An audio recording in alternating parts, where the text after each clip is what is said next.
हर हर महादेव। सोमवार के पावन अवसर पर मैं आपको उनके एक भक्त की कहानी सुनाऊंगी। वैसे तो शिव जी के बहुत सारे भक्त हुए हैं, उनके भक्तों की कोई गिनती ही नहीं, क्योंकि शिव जी एक ऐसे भगवान थे जो अपने भक्तों पर बहुत जल्दी प्रसन्न हो जाया करते थे। इन्हीं में एक साहूकार भी था जिसके कोई पुत्र नहीं हो रहा था और पुत्र प्राप्ति के लिए उसने शिव जी को प्रसन्न किया था, जिससे उसे पुत्र की प्राप्ति हुई। तो आइए शुरू करते हैं। बहुत समय पहले की बात है। किसी नगर में एक साहूकार रहता था। उसका घर धन्य धान पर सभी सुख सुविधाओं से भरा हुआ था। बस कमी थी तो एक संतान की। संतान पाने के लिए साहूकार हर सोमवार को उपवास करता और शिव मंदिर जाकर पूरी आस्था से शिव पार्वती की पूजा करता। उसकी अटूट भक्ति से माता पार्वती बहुत ज़्यादा प्रसन्न हुई और उन्होंने भगवान शिव से निवेदन करते हुए कहा, हे स्वामी, आप तो अपने भक्तों की पुकार बहुत जल्दी सुन लेते हैं, तो कृपया करके साहूकार पर भी दया कीजिए और इसकी मनोकामना को पूरा कर दीजिए। पार्वती की बात सुनकर शिव जी ने उनसे कहा, हे देवी, हर प्राणी को अपने अच्छे बुरे कर्मों का फल मिलता है। साहूकार ने पिछले जन्म में बुरे कर्म किए थे, इसलिए मैं इसकी मनोकामना पूरी नहीं कर सकता।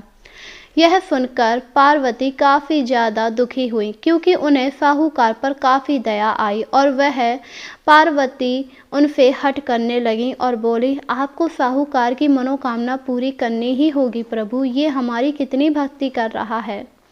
शिव जी ने पार्वती को काफ़ी समझाया, पर पार्वती हट करने लगी, जिस पर शंकर भगवान ने साहूकार को वरदान दिया, किंतु इसी के साथ कहा कि ये बच्चा अल्पायु होगा, मात्र 12 वर्ष तक ही जीवित रह सकेगा। साहूकार इस बात को सुनकर बिल्कुल भी प्रसन्न नहीं हुआ, क्योंकि उसे संतान प्राप्ति का वरदान तो मिला था, पर उसे अल्पायु का बालक मिला। पर वो पहले की तरह ही शिव जी की भक्ति में लीन रहा। वरदान पाने के कुछ समय बाद ही साहूकार की पत्नी गर्भवती हुई और 9 महीने बाद उसने एक सुंदर से बच्चे को जन्म दिया। जब बच्चा 11 वर्ष का हुआ तो साहूकार ने उसे मामा को बुलाया। उसके मामा को बुलाने के बाद साहूकार ने कहा, इसे काशी पढ़ने के लिए ले जाओ। तुम लोग रास्ते में जाओगे तो यज्ञ व दान पुण्य करते हुए जाना। यह कहकर साहूकार ने उन्हें खूब धन दान देकर विदा किया। इधर काफी प्रस्थान के बाद मामा भांजे एक गांव से गुजरे। वहां एक राजकुमारी का विवाह हो रहा था, परंतु राजकुमार एक आंख से काना था। तभी वर के पिता की नज़र साहूकार के बेटे पर गई और उसके मामा से कहा, तुम अपना भांजा कुछ समय के लिए हमें दे दो। जैसे ही विवाह संपन्न हो जाएगा उसके बाद तुम अपने भांजे को ले जाना। राजकुमार के पिता ने उन दोनों को बहुत सारा धन भी दिया। इस पर साहूकार के बेटे का विवाह राजकुमारी के साथ पूरा हो गया। साहूकार का पुत्र बहुत ही ईमानदार था, इसीलिए जैसे ही उसे अवसर मिला उसने राजकुमारी की चुन्नी पर लिखा कि तुम्हारा विवाह मेरे साथ हुआ, किंतु जिस राजकुमार के साथ तुम्हें भेजा जाएगा वो एक आंख से काना होगा। जब राजकुमारी ने साहूकार की लिखी चुन्नी पड़ी तो उसे काफ़ी ज़्यादा गुस्सा आया और उसने अपने पिता को सारी बात बताई, जिससे राजा को भी काफ़ी तेज गुस्सा आया और जब तक उन्होंने साहूकार के बेटे को ढूंढा तब तक वो वहाँ से जा चुके थे। वहीं दूसरी तरफ साहूकार की पत्नी अपने बेटे से मिलने के लिए व्याकुल थी और उसने साहूकार से कहा, आपने हमारे बेटे को काशी पढ़ने क्यों भेज दिया? अभी वो कितना छोटा है। मुझे पता है वो छोटा है, पर उसका जाना ही बेहतर है, क्योंकि तुम उसका बिछड़ाव सहन नहीं कर पाओगी। मैं कुछ समझी नहीं स्वामी, भला उससे बिछड़ाव कैसा? मैंने तुमसे एक बात छुपाई थी। हमारा बेटा अल्पायु है, कुछ ही दिनों बाद वो 12 वर्ष का हो जाएगा और उसकी मौत हो जाएगी। यह सुनकर साहूकार की पत्नी जोर जोर से रोने लगी और बोली, ये नहीं हो सकता है स्वामी, आपको तो शिव जी ने वरदान दिया था। हाँ, मुझे वरदान मिला था, पर अल्पायु के बच्चे का मिला था। यह सुनकर साहूकार की पत्नी शांत हो गई और बोली, ठीक है, अब जो भी मेरे भाग्य में लिखा होगा मुझे वो स्वीकार है। वहीं दूसरी तरफ राजकुमारी काफ़ी ज़्यादा दुखी थी, पर उन्होंने भी शिव जी की आराधना की और उन्हें विश्वास था कि एक दिन उनका पति जरूर लौट कर आएगा।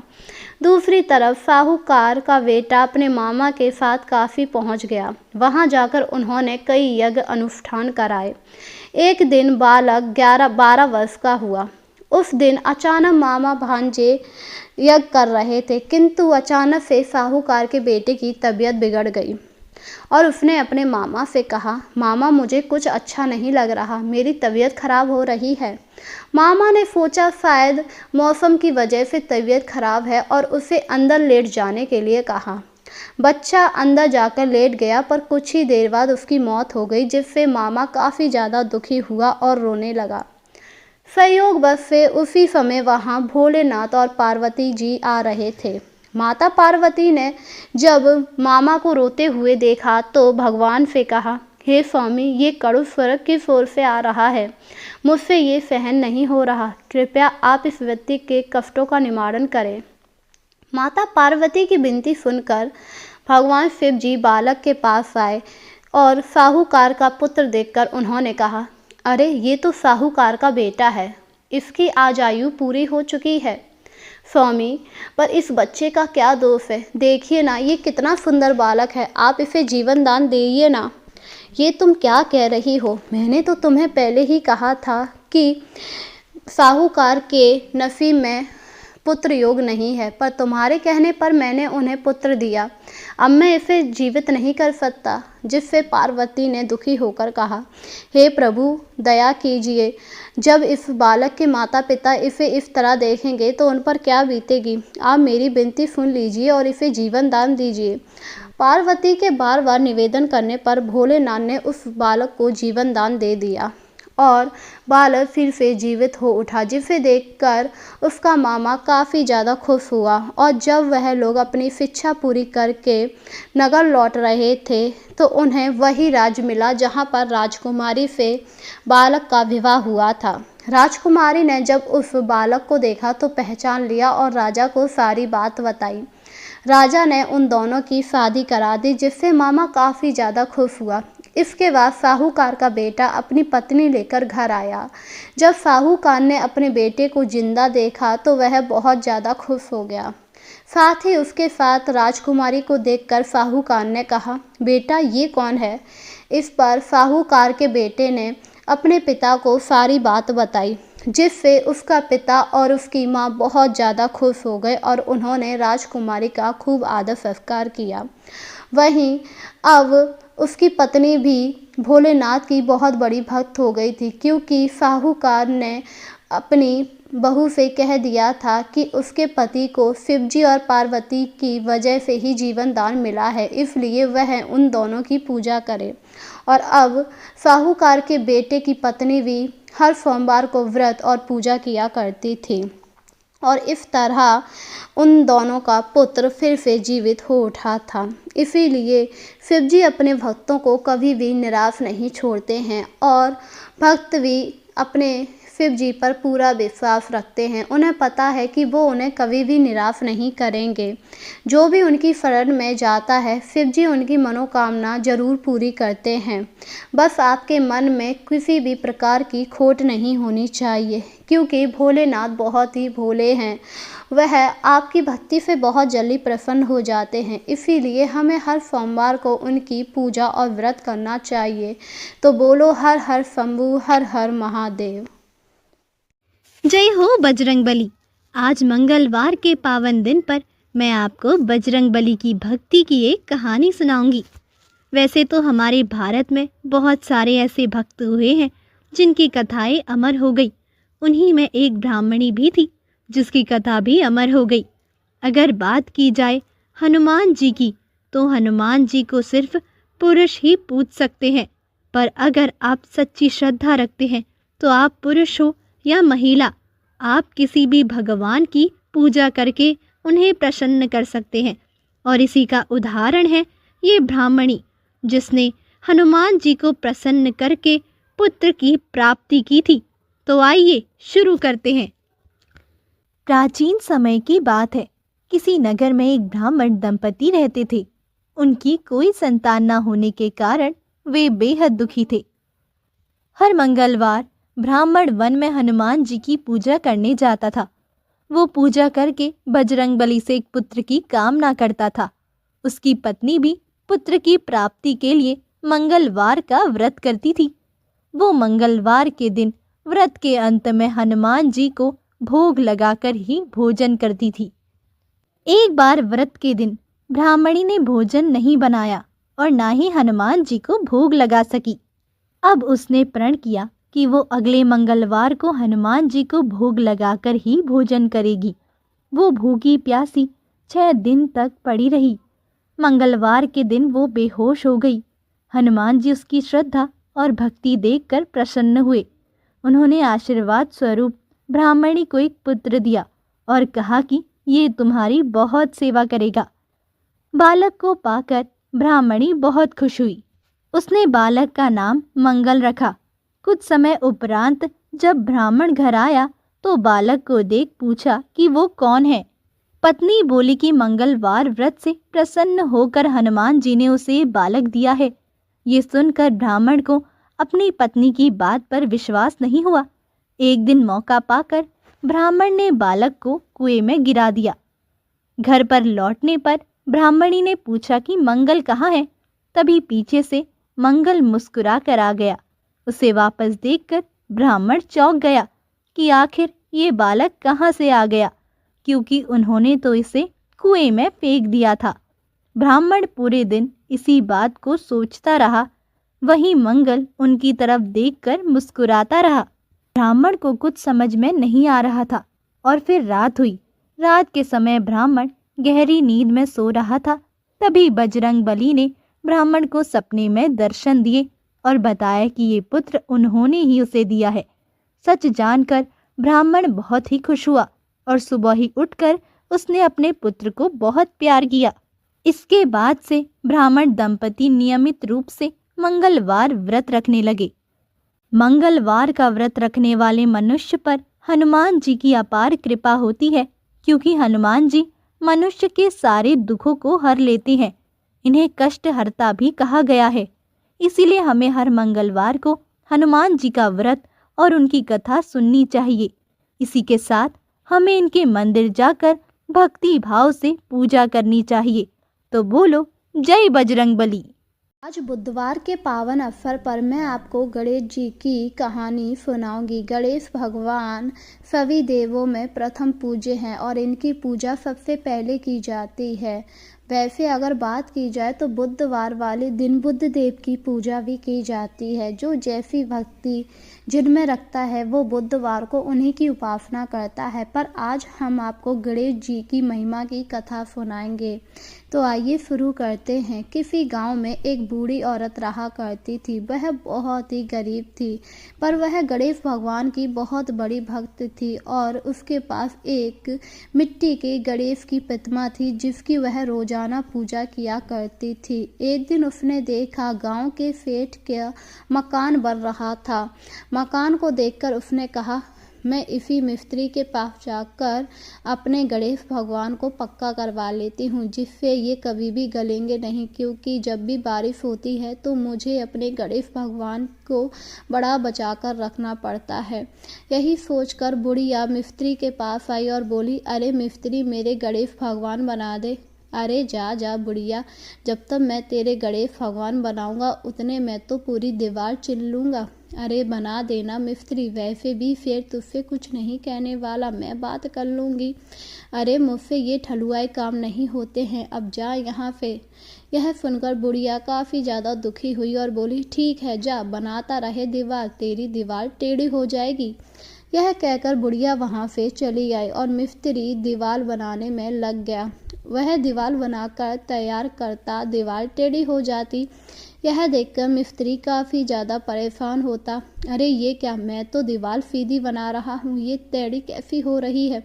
मिस्त्री को शाम होने आई पर अभी तक उसने सीधी दीवार नहीं बना पाई। तब तक वहाँ सेठ आ गया। सेठ ने जब टेढ़ी दीवार देखी तो कहा, अरे मिस्त्री, ये टेढ़ी दीवार कैसे बना रहा है? मैंने तुझे पैसे सीधी दीवार के दिए हैं। हाँ हाँ सेठ जी, मुझे पता है, पर मुझे खुद समझ में नहीं आ रहा है कि आखिर ये सब क्यों हो रहा है।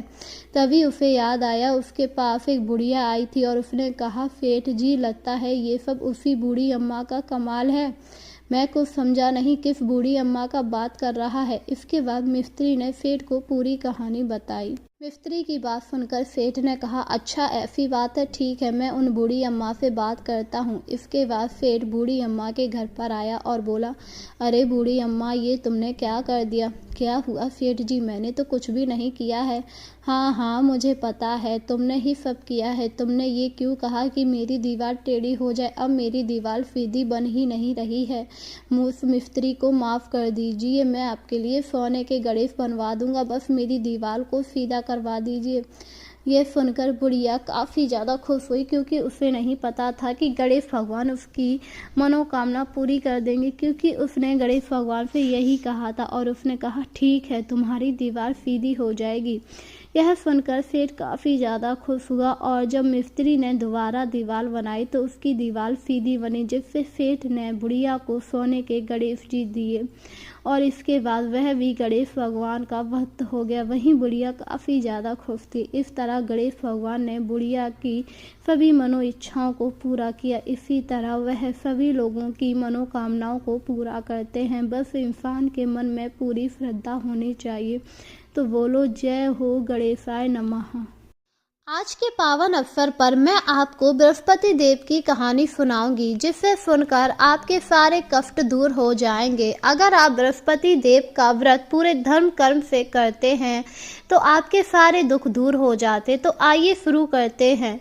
भारतवर्ष में एक प्रतापी और दानी राजा राज्य करते। वह नित्य गरीबों और ब्राह्मणों की सहायता करते, पर उनकी रानी को ये बात पसंद नहीं थी।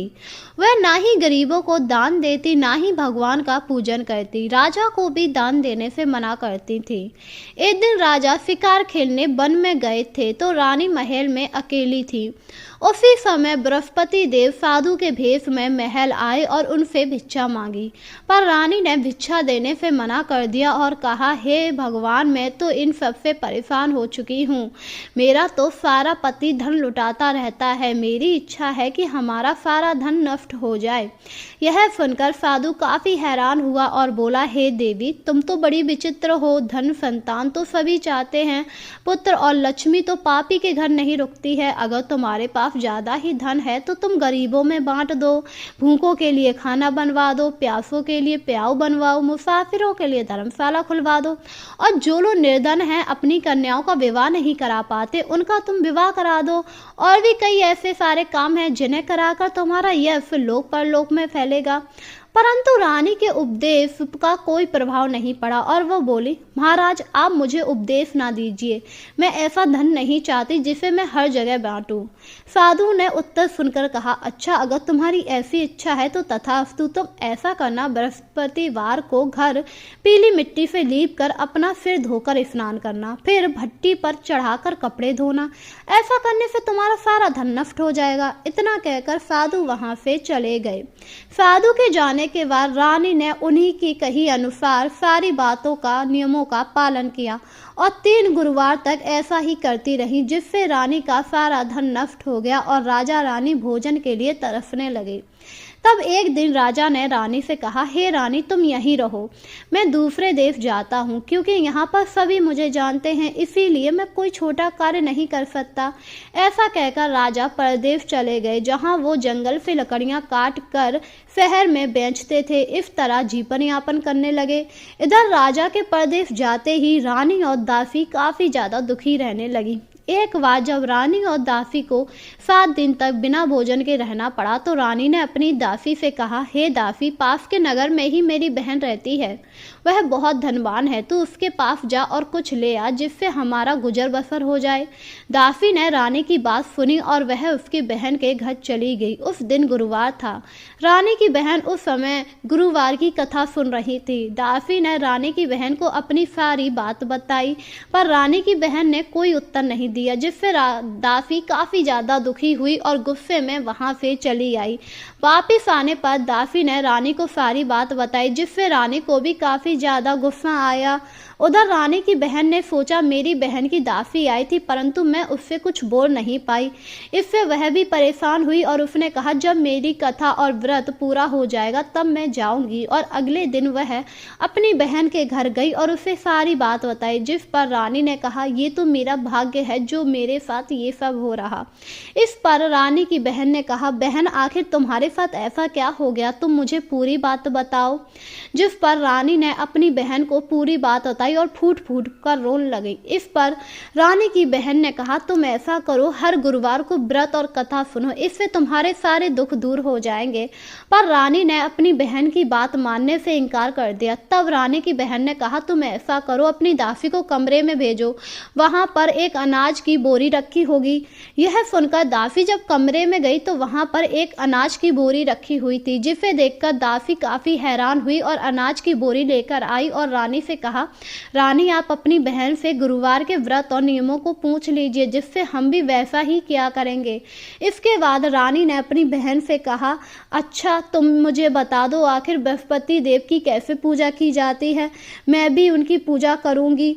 यह सुनकर रानी की बहन ने कहा, ठीक है बहन, मैं तुम्हें बताती हूँ कि कैसे पूजा की जाती है, जिससे तुम बृहस्पतिवार का व्रत रख सको। सबसे पहले गुरुवार वाले दिन तुम्हें काले चने और गुड़ के साथ मुनक्का लेकर विष्णु भगवान और केले के जड़ की पूजा करनी चाहिए। दीप जलाएं और फिर पीला भोजन करें। इसके बाद उनकी कथा सुने। ऐसा करने से बृहस्पति देव तुम पर प्रसन्न होंगे।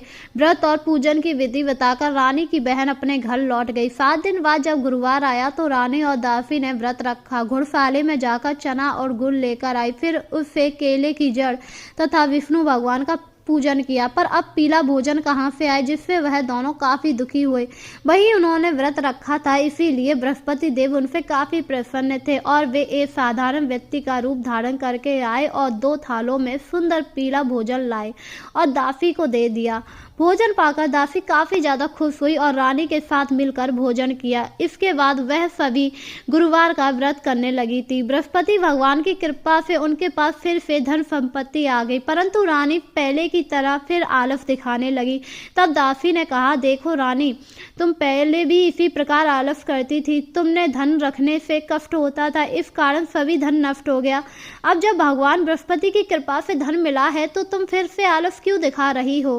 रानी को दासी की बात समझ आ गई, क्योंकि उसने बड़ी मुसीबतों के बाद ये धन पाया था और इसीलिए दासी ने कहा कि हमें दान पुण्य करना चाहिए, भूखे मनुष्य को भोजन कराना चाहिए और धन को शुभ कार्यों में खर्च करना चाहिए, जिससे तुम्हारे कुल का यश बढ़ेगा, स्वर्ग की प्राप्ति होगी और पितृ भी प्रसन्न होंगे। दासी की बात मानकर रानी अपना धन शुभ कार्यों में खर्च करने लगी, जिससे पूरे नगर में यश फैलने लगा। वहीं दूसरी तरफ राजा दुखी होकर जंगल में एक पेड़ के नीचे आसन जमाकर बैठा हुआ था। वह अपनी पुरानी यादों को लेकर काफी व्याकुल था।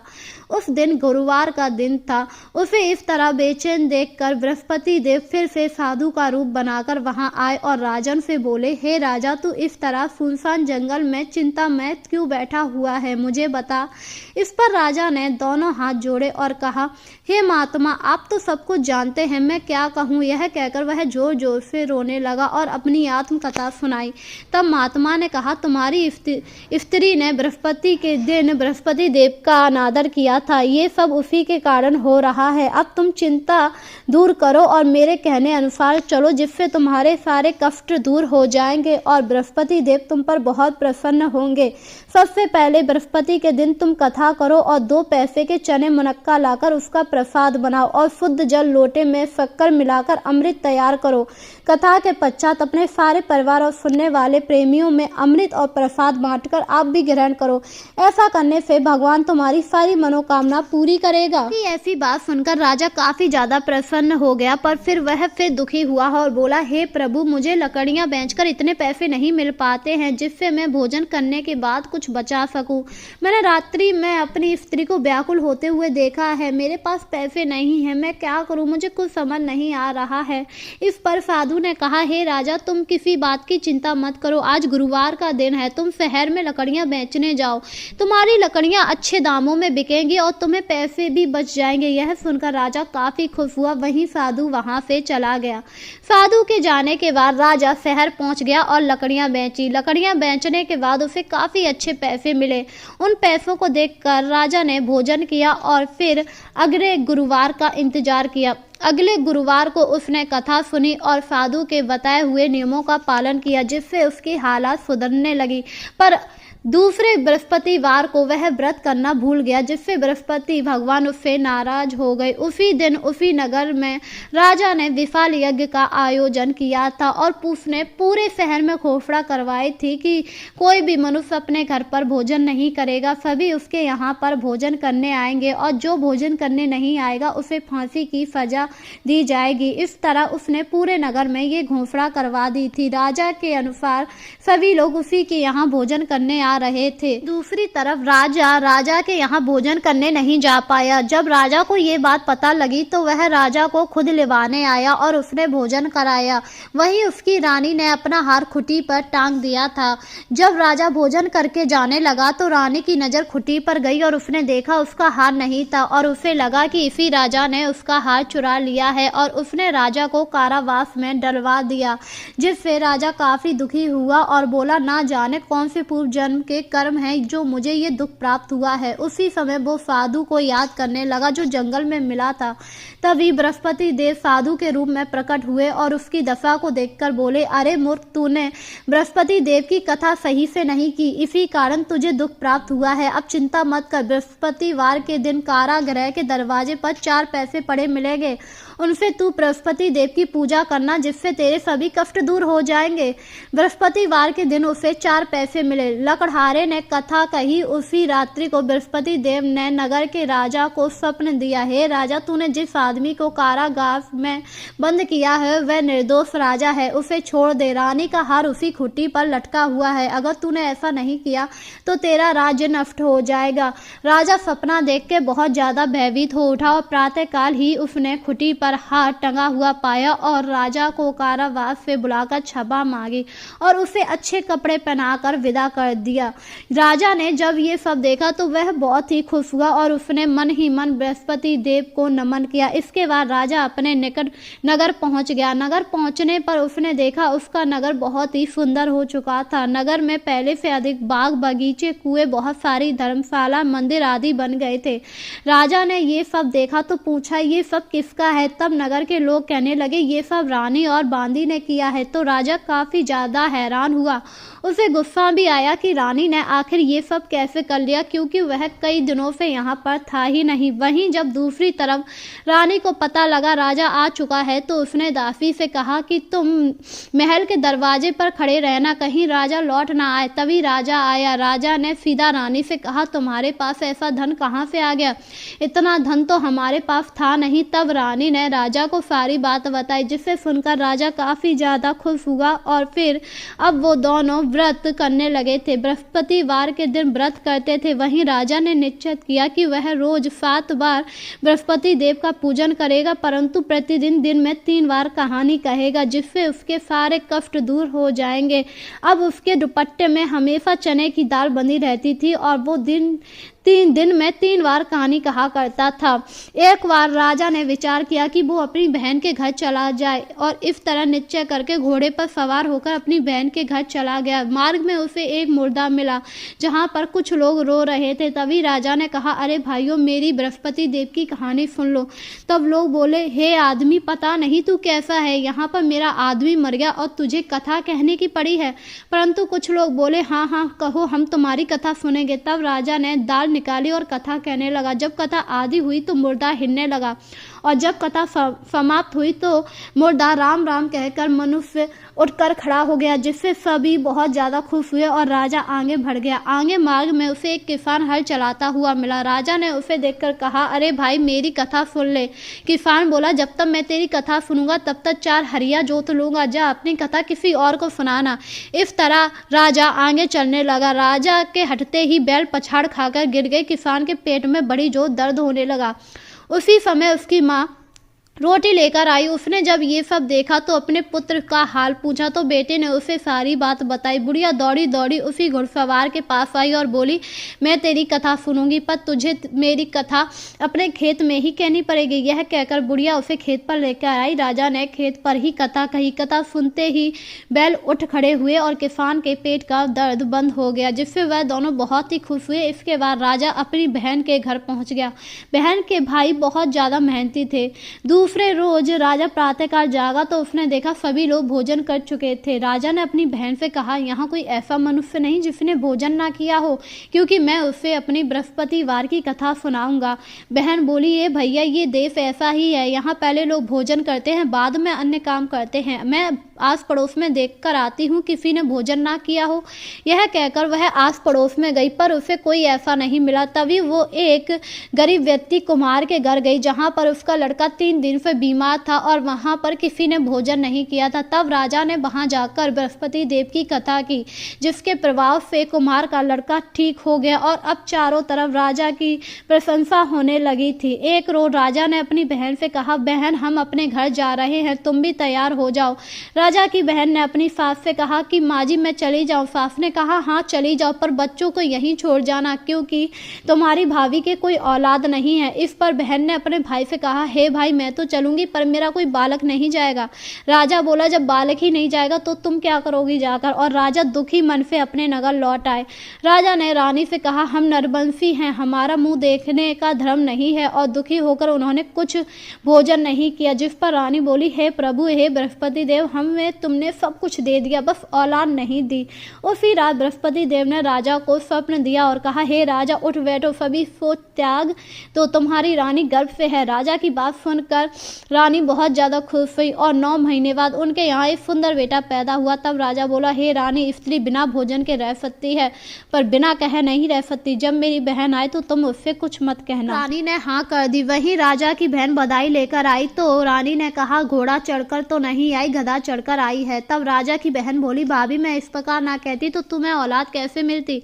बृहस्पति देव ऐसे ही है, जिसे जिसके मन में कामनाएं होती हैं वो सभी पूर्ण कर देते हैं। जो सद्भावना बृहस्पतिवार का व्रत करता है, कथा पढ़ता अथवा सुनता है, दूसरों को सुनाता है, बृहस्पति देव उसकी सभी मनोकामना पूरी कर देते हैं। भगवान बृहस्पति देव सदैव उसकी रक्षा करते हैं। संसार में जो मनुष्य सद्भावना से भगवान जी का व्रत सच्चे हृदय से करता है, वो उसकी सभी इच्छाएं पूरी करते हैं। इसीलिए मैंने ऐसा कुछ कहा जिससे तुम्हारे पति को एहसास हो और वह बृहस्पति देव से संतान प्राप्ति का वरदान मांग सके। ये सुनकर रानी राजा बहुत ज़्यादा खुश हो गए और फिर उन्होंने अपनी बहन को खुशी खुशी विदा किया।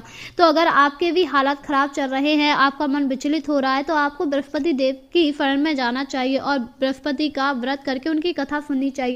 आज शुक्रवार के पावन अवसर पर मैं आपको संतोषी माँ की एक कथा सुनाऊंगी। कहते हैं संतोषी माँ अपने भक्तजनों के सारे कष्टों को दूर कर देती हैं। वह अपने भक्तों को कभी भी दुखी नहीं दे सकती हैं। तो बहुत समय पहले की बात है, एक गांव हुआ करता था जहां पर एक दंपत्ति रहते थे।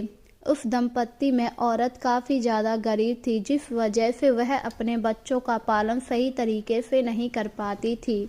उसके 2 पुत्र थे, दोनों पुत्र बहुत ही गरीब थे। समय के साथ बुढ़िया संतोषी माँ की पूजा करती थी। धीरे धीरे समय गुजर रहा था। उसके पुत्र समय के साथ बड़े हो रहे थे। जब उसके पुत्र कमाने लायक हो गए तो एक दिन बड़े बेटे ने कहा, माँ मैं कमाने के लिए बाहर जा रहा हूँ। ठीक है बेटा, तुम जाओ, पर लौट आना क्योंकि तुम्हारी बूढ़ी माँ तुम्हारा इंतजार करेगी। आप चिंता मत कीजिए माँ, जैसे ही मेरे पास बहुत सारा धन हो जाएगा मैं आ जाऊँगा। यह कहकर बड़ा बेटा वहाँ से चला गया। अब घर पर सिर्फ छोटा बेटा था जो घर खर्च चला रहा था। छोटा बेटा अब अपनी बूढ़ी माँ की देखभाल नहीं कर सकता था और उसने कहा, माँ मैं भी कमाने जा रहा हूँ, पर बेटा अगर तुम चले गए तो फिर मेरी देखभाल कौन करेगा? मैं अकेली रह जाऊंगी। माँ क्या आप चाहती हैं कि बड़े भैया कमाए और मैं ना कमाऊँ? नहीं नहीं, मैं ऐसा नहीं चाहती हूँ। अगर तुम चाहते हो तो चले जाओ। यह सुनकर उसके दोनों बेटे वहाँ से चले गए। अब वह बूढ़ी औरत बिल्कुल अकेली हो चुकी थी, पर वह संतोषी माँ का व्रत पूरे नियम धर्म से किया करती थी। धीरे धीरे समय गुजर रहा था। शुक्रवार का दिन था। बूढ़ी औरत की अचानक तबीयत खराब हो गई, जिस वजह से उसने संतोषी माँ का व्रत नहीं कर पाया और दुखी होकर रोने लगी। हे संतोषी माँ, मैं क्या करूँ? मेरे दोनों बेटे बाहर कमाने चले गए हैं। अगर आज वो मेरे पास होते तो मैं तेरा व्रत कर भी पाती। मुझे तो कुछ समझ नहीं आ रहा है। आज कई सालों बाद मेरा व्रत खंडित होगा क्योंकि अभी तक मैंने व्रत छोड़े नहीं हैं। दूसरी तरफ संतोषी माँ ये सब देख रही थी और उन्हें उस बूढ़ी औरत पर तरस आ गया और वह एक लड़की का रूप धारण करके आई और बूढ़ी औरत से कहा, अरे अम्मा क्या हो गया? उस लड़की को देखकर बूढ़ी औरत ने अपनी सारी दशा उसे सुनाई और कहा, बेटी आज संतोषी माँ का व्रत करना है, पर मेरी तबीयत खराब है जिससे मैं मंदिर नहीं जा पाऊंगी। आप मंदिर क्यों जा रही हैं? आप उनकी यहीं पूजा कर लीजिए। क्या यहाँ पर मैं कैसे पूजा करूँगी? यहाँ पर तो संतोषी माँ की मूर्ति ही नहीं है। आप चिंता क्यों कर रही हैं? मैं बना देती हूँ मूर्ति। यह कहकर उस लड़की ने मिट्टी से संतोषी माँ की मूर्ति बनाई और वहीं पर फूल मेवा ले आई और बूढ़ी औरत से कहा, लीजिए अम्मा, आप यहीं पर पूजा कर लीजिए। यह सुनकर बूढ़ी औरत काफ़ी खुश हुई और उसने वहीं पर पूजा कर ली। पूजा करने के बाद वह कन्या वहाँ से गायब हो गई, जिस पर वह काफ़ी ज़्यादा हैरान हुई। अरे ये कहाँ चली गई? अभी तो यहीं थी। बूढ़ी औरत को कुछ समझ नहीं आया, पर उसने फिर इस बात पर ज़्यादा जोर नहीं दिया। समय गुजर रहा था। बूढ़ी औरत के अब हाथ पैर चलना बंद हो गए थे, पर उसके दोनों बेटे अभी तक नहीं आए, जिससे वह काफ़ी ज़्यादा परेशान थी। हे संतोषी माँ, अभी तक मेरे बेटे लौटकर नहीं आए हैं। उन्हें जाए पूरे 6 महीने हो गए हैं। अब तो घर में एक भी अनाज का दाना नहीं रहा है। अगर वो लौटकर नहीं आए तो मैं क्या करूँगी? दूसरी तरफ बड़ा बेटा तो एक सेठ के यहाँ काम करने लगा था, जहाँ पर उसे सेठ की लड़की पसंद आ गई और उसने उसी के साथ शादी कर ली। वहीं उसका छोटा बेटा एक मुखिया के घर पर काम करता था और मुखिया के छाया में रहकर उसने भी अपना घर बसा लिया था और अपनी बूढ़ी माँ को भूल गया, जिससे उसकी बूढ़ी माँ काफ़ी ज़्यादा दुखी थी। ये सब देखकर संतोषी माँ को उन दोनों लड़कों पर काफ़ी ज़्यादा क्रोध आया और उन्होंने कहा, मुझे इन दोनों को सबक सिखाना ही पड़ेगा। एक दिन बड़ा लड़का अचानक काम करते हुए गिर पड़ा, जिससे उसे अपनी माँ की याद आई, क्योंकि उसकी पत्नी ने उसकी बिल्कुल भी सेवा नहीं की और उसने कहा, काश आज मेरी माँ होती तो वो मेरी कितनी सेवा करती। और यही सोचकर बड़ा बेटा अपने घर को लौट आया। दूसरी छोटा बेटा को एक दिन मुखिया ने काफ़ी ज़्यादा मारा, क्योंकि उस पर चोरी का इल्ज़ाम लगाया गया था। लड़के ने काफ़ी मना किया, पर मुखिया नहीं माना और उसे उसकी पत्नी के साथ निकाल दिया, जिससे वह भी काफ़ी ज़्यादा दुखी हुआ और बोला, हे भगवान, लगता है ये सब मेरी माँ के दुख के कारण हुआ है। अगर मैंने उन्हें इस तरह छोड़ा ना होता तो मुझ पर आज चोरी का इल्ज़ाम नहीं लगा होता। मैं अपनी माँ के पास जा रहा हूँ। यह कहकर वह दोनों वापस से उस बूढ़ी औरत के पास आ गए। जब बूढ़ी औरत ने अपने दोनों बेटों और बहुओं को देखा तो वह बहुत ज़्यादा खुश हुई और बोली, हे माता रानी, आपने मेरी इच्छा पूरी कर दी है। आपका बहुत बहुत शुक्रिया। इस पर बड़े बेटे ने कहा, माँ मुझे माफ़ कर दीजिए, ये सब मेरी वजह से हुआ है। हाँ हाँ माँ, मुझे भी माफ़ कर दीजिए। मुझे इस तरह आपको छोड़कर नहीं जाना चाहिए था। अरे बेटो, कोई बात नहीं है, अब तुम लोग आ गए, मैं बहुत खुश हूँ। समय के साथ अब वह दोनों बेटे अपनी माँ के साथ रहने लगे थे, जिससे उन दोनों बहुओं को काफ़ी बुरा लग रहा था, क्योंकि वह नहीं नहीं चाहती थी कि उनके पति अपनी माँ की सेवा करें। और एक दिन बड़ी बहू ने कहा, मुझे तो ऐसा लगता है मैं इस बुढ़िया को मार डालूं। हाँ, सही कह रही हो दीदी, ये बुढ़िया अब कब तक जीवित रहेगी? वैसे भी इसने सब कुछ देख ही लिया है, बस हम पर बोझ बनी हुई है। मैं ऐसा करती हूँ, दूध में जहर मिला देती हूँ जिससे ये मर जाएगी। हाँ हाँ छोटी, ये तो तुम बिल्कुल ठीक कह रही हो। इसके बाद उन दोनों ने दूध में जहर मिलाया और बूढ़ी औरत को देते हुए कहा, माँ जी दूध पी लीजिए, मैं आपके लिए दूध लाई हूँ। हाँ हाँ अभी पीती हूँ। यह कहकर बुढ़िया ने दूध पी लिया। पर संतोषी माँ ये सब देख रही थी और उन्होंने जहर का प्रभाव कम कर दिया, जिससे बुढ़िया को कुछ नहीं हुआ। जब बुढ़िया को कुछ नहीं हुआ तो वह दोनों काफ़ी ज़्यादा हैरान हुई और बोली, अरे ये बुढ़िया मरी क्यों नहीं? अब तक तो इसे मर जाना चाहिए था। तभी अचानक छोटी को तेज तेज से खांसी आने लगी और उसके मुंह से खून निकलने लगा। वहीं बड़ी बहू के मुंह से भी खून निकलने लगा। यह देखकर वह दोनों काफ़ी ज़्यादा डर गईं और बोली, ये सब मेरे साथ क्या हो रहा है? ऐसा लग रहा है जैसे जहर हमने खा लिया हो। और इस तरह वह दोनों काफ़ी ज़्यादा दुखी हुई। जब यह बात उनके दोनों बेटों को पता लगी तो वह भी काफ़ी ज़्यादा परेशान हुए और उन्होंने कहा, ये तुम लोगों को क्या हो गया? लगता है हम लोगों ने गलती से जहर खा लिया है। क्या जहर? पर तुम्हारे पास जहर कहाँ से आ गया? इस पर उन दोनों ने सारी सच्चाई बता दी, जिससे उन दोनों को काफ़ी गुस्सा आया और कहा, तुम हमारी माँ को मारना चाहती थी, हमें तुमसे ऐसी उम्मीद नहीं थी, सही हुआ तुम्हारे साथ। यह कहकर वह दोनों बहुएं अपनी सास के पैरों में गिर गईं और बोली, हमें माफ़ कर दीजिए माँ जी, हमें बचा लीजिए, हम मरना नहीं चाहते हैं। अरे उठो उठो, तुम लोग ऐसा क्यों कर रही हो? मैंने तो तुमसे कुछ नहीं कहा, मुझे माफ़ कर दीजिए माँ जी, मैं आपको मारना चाहती थी पर लगता है आपकी भक्ति ने आपको बचा लिया है, हमें बचा लीजिए। यह सुनकर बूढ़ी औरत ने संतोषी माँ से कहा, हे माता रानी, इन दोनों को बख्श दीजिए, इन दोनों ने नादानी में ये सब किया है, आप इन्हें माफ़ कर दीजिए। संतोषी माँ ने जब उस बुढ़िया की बात सुनी तो उन दोनों बहुओं को जीवन दान दिया, जिससे बुढ़िया काफ़ी ज़्यादा खुश हो गई और अब वह दोनों बहुएं भी संतोषी माँ की बहुत बड़ी भक्त हो गई थी और बुढ़िया के साथ संतोषी माँ की पूजा किया करती थी। इस तरह जो भी भक्त संतोषी माँ की पूरी श्रद्धा के साथ पूजा करता है, संतोषी माँ उसकी हर इच्छा पूरी करती हैं। इसीलिए शुक्रवार को हमें सुबह नहा धोकर संतोषी माँ की पूजा और व्रत धारण करना चाहिए, जिससे हम पर संतोषी माँ की कृपा बनी रहती है। दोस्तों, आज शनिवार के पावन अवसर पर मैं आपको शनिदेव की एक कथा सुनाऊंगी। शनिदेव वैसे तो न्यायप्रिय देवता है, पर जब उनकी साढ़े साती किसी पर शुरू होती है तो उसकी जिंदगी में उथल पुथल हो जाती है, क्योंकि उसे फिर उसके कर्मों का हिसाब मिलता है। अगर व्यक्ति ने अच्छे कर्म किए हैं तो शनिदेव उसे खूब संपत्ति प्रदान करते हैं। वहीं अगर इंसान ने बुरे कर्म किए होते हैं तो वो बुरी तरह से बर्बाद हो जाता है। इसीलिए अगर आप पर भी साढ़े साती का प्रभाव हो तो आप इस कथा को शनिवार को व्रत करके सुन सकते हैं, जिससे आपसे शनिदेव प्रसन्न होंगे। तो आइए शुरू करते हैं। एक बार की बात है, सभी नवग्रहों यथा सूर्य, चंद्र, मंगल, बुध, बृहस्पति, शुक्र, शनि, राहु और केतु में विवाद छिड़ गया कि इनमें सबसे बड़ा कौन है। सभी आपस में लड़ने लगे और कोई निर्णय न होने पर देवराज इंद्र के पास निर्णय कराने पहुंचे। इंद्रदेव घबरा गए और उन्होंने निर्णय करने में अपनी असमर्थता जताई, परंतु उन्होंने कहा इस समय पृथ्वी पर राजा विक्रमादित्य है, जो कि अति न्यायप्रिय है, वे ही इसका निर्णय कर सकते हैं। सभी ग्रह एक साथ राजा विक्रमादित्य के पास पहुंचे और अपना विवाद बताया, साथ ही निर्णय के लिए कहा। राजा विक्रमादित्य इस समस्या से चिंतित थे, क्योंकि वे जानते थे जिस किसी को भी छोटा बताया वही क्रोधित हो उठेगा। तब राजा को एक उपाय सूझा। उन्होंने स्वर्ण, रजत, कांस्य, पीतल, सीसा, रांगा, जस्ता, अभक्र और लौह से 9 सिंहासन बनवाए और उन्हें उसी क्रम में रख दिया। फिर उन सब ने निवेदन किया कि आप सभी अपने अपने सिंहासन पर स्थान ग्रहण करें। जो भी अंतिम सिंहासन पर बैठेगा वही सबसे छोटा होगा। इसके अनुसार लौह सिंहासन सबसे बाद में होने के कारण शनिदेव सबसे बाद में बैठे, तो वहीं सबसे छोटे कहलाए। शनिदेव को लगा कि राजा ने ऐसा जानकर किया है और वो गुस्से में राजा से बोले, राजा तू मुझे नहीं जानता।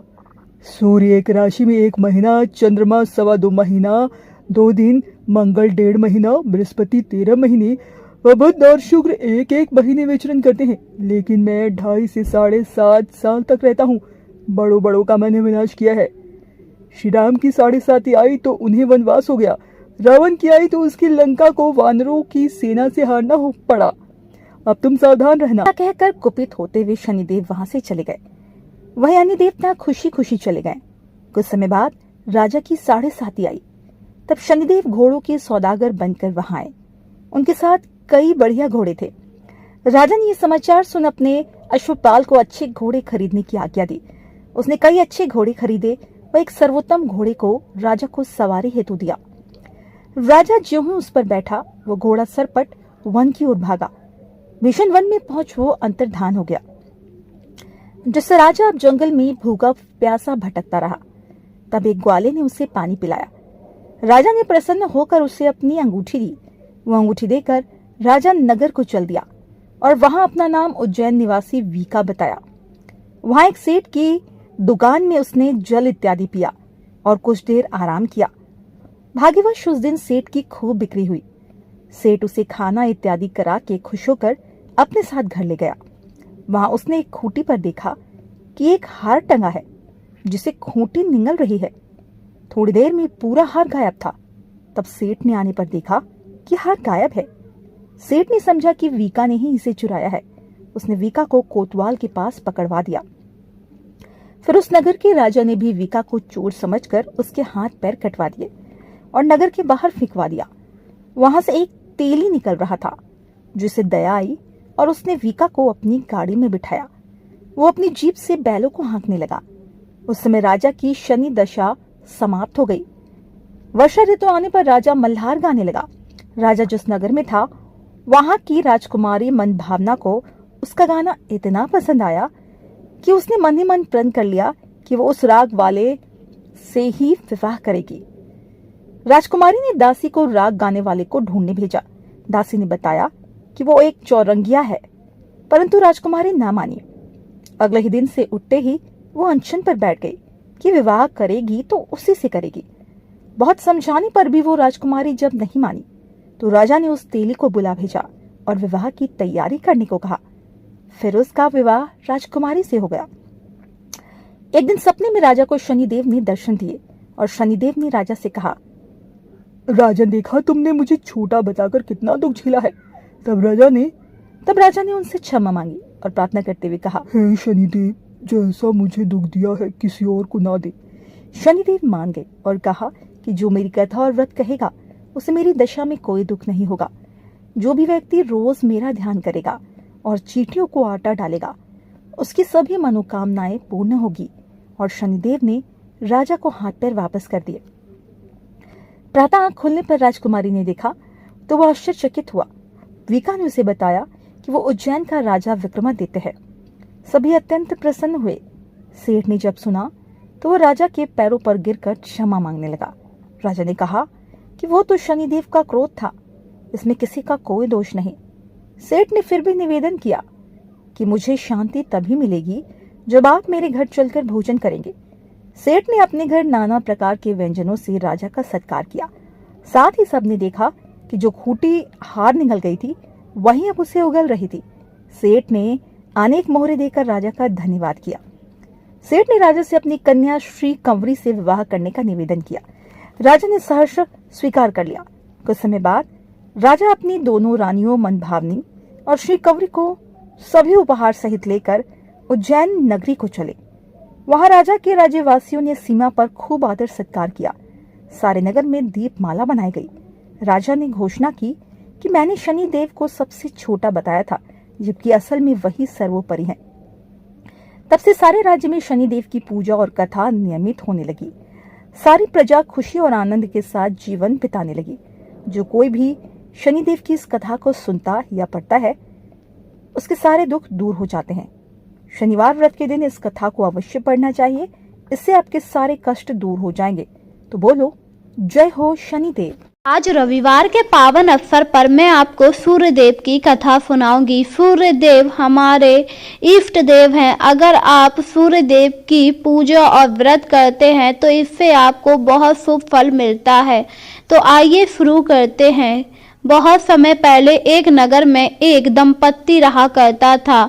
वह लोग रोजाना सूर्य देव की पूजा करके ही कुछ काम किया करते थे, पर मोहल्ले वाले उनसे काफी ज्यादा जला करते क्योंकि उनमें कभी भी लड़ाई झगड़ा नहीं होता था। एक दिन औरत ने अपने आदमी से कहा, सुनिए जी, मुझे बाजार से कुछ सामान लाना है, पैसे दे दीजिए।